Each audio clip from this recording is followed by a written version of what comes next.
ಇಂದು ಕರ್ನಾಟಕ ರಾಜ್ಯ ರೈತ ಸಂಘ ಹಾಗೂ ಹಸಿರು ಸೇನೆ ವತಿಯಿಂದ ತಮ್ಮ 6 ಬೇಡಿಕೆಗೆ ಆಗ್ರಹಿಸಿ ಸರ್ದಾರ್ ವಲ್ಲಭಾಯಿ ಪಟೇಲ್ ವೃತ್ತದಿಂದ ಜೆಸ್ಕಾಂ ಮುಖ್ಯ ಕಚೇರಿಯವರೆಗೆ ಪಾದಯಾತ್ರೆ ಮಾಡುವ ಮೂಲಕ ರೈತರ ಬೃಹತ್ ಪ್ರತಿಭಟನೆ ಹಾಗೂ ಸರ್ಕಾರದ ವಿರುದ್ಧ ಭಾರಿ ಆಕ್ರೋಶ ವ್ಯಕ್ತಪಡಿಸಿದರು.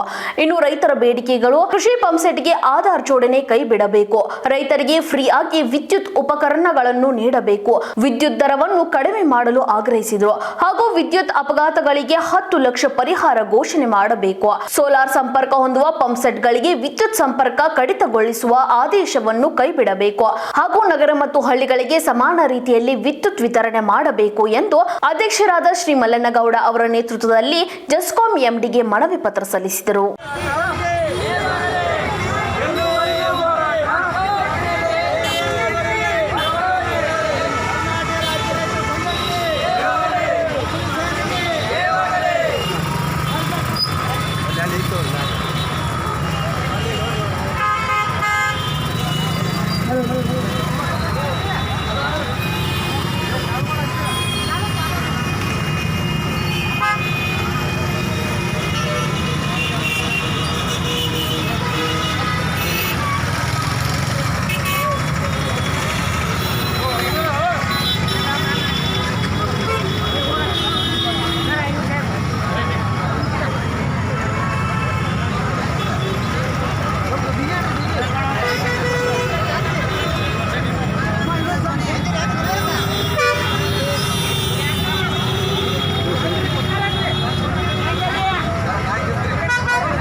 ಹಳ್ಳಿಗೆ ಬಂದು ಬ್ಯಾಟಿಗೆ ಬಂದು ಮಾಡ್ಬೇಡ್ರಿ.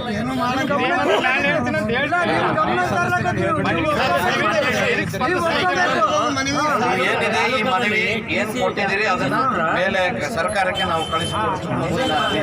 ಕ್ರಮಕ್ಕಾಗಿ ಕಳಿಸಿಕೊಡ್ತಾ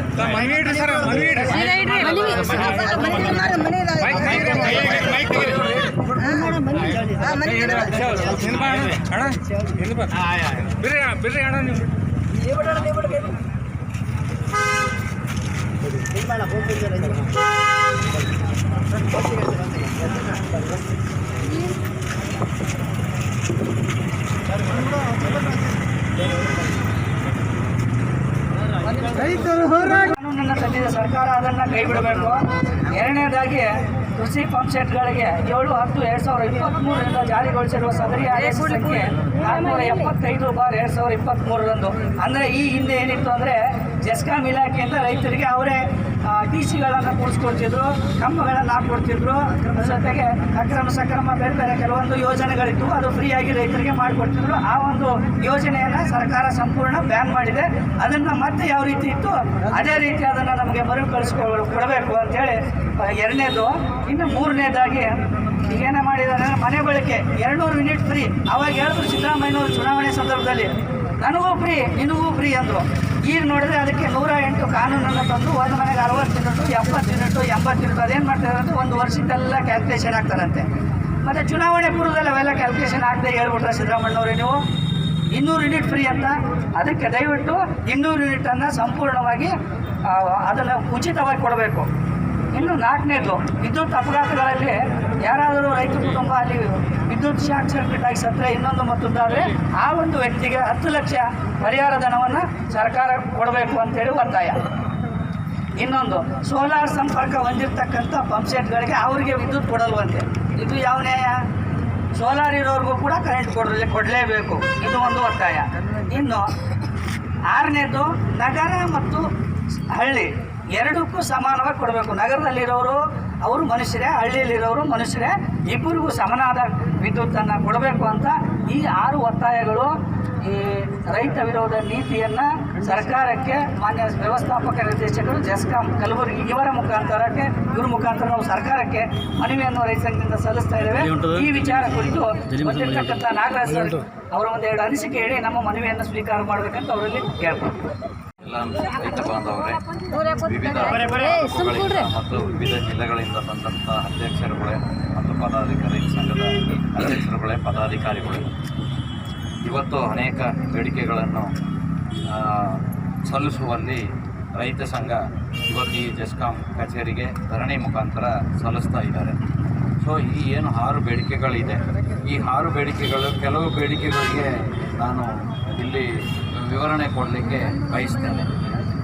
ನಾವು ಯಾವುದೇ ನಗರ ಮತ್ತು ಹಳ್ಳಿಗಳಲ್ಲಿ ತಾರತಮ್ಯ ಅಂತ ಏನಿದೆ ಅದು ನಾವು ಮಾಡ್ತಾ ಇಲ್ಲ. ನಾವು ನಿರಂತರ ಜ್ಯೋತಿ ಅಂತ ಸಪರೇಟ್ ಫೀಡರ್ ಮಾಡಿದ್ದೀವಿ ಮತ್ತು ಅಗ್ರಿಕಲ್ಚರ್ ಅಂದರೆ ಪಂಪ್ಸೆಟ್ಟಿಗೆ ಪ್ರತ್ಯೇಕವಾಗಿ ಫೀಡರ್ ರಚನೆ ಮಾಡಿದ್ದೀವಿ ಮತ್ತು ನಿರಂತರ ಜ್ಯೋತಿ ಅಂತ ಹೇಳ್ಬಿಟ್ಟು ಅದನ್ನು ನಿರಂತರವಾಗಿ ಕೊಡಲಿಕ್ಕೆ ನಾವು ಈಗ ಆಲ್ರೆಡಿ ನಾವು ಫೀಡರ್ಗಳನ್ನ ನಿರ್ಮಾಣ ಮಾಡಿದ್ವಿ. ಅದೇ ರೀತಿ ನಾವು 24 ಗಂಟೆಗಳ ಕಾಲ ಅಲ್ಲಿ ಏನು ಸಪ್ಲೈ ಕೊಡಬೇಕು ನಗರಕ್ಕೆ ಕೊಟ್ಟಾಗೆ ಅಲ್ಲೂ ಕೊಡ್ತಾ ಇದ್ದೀವಿ.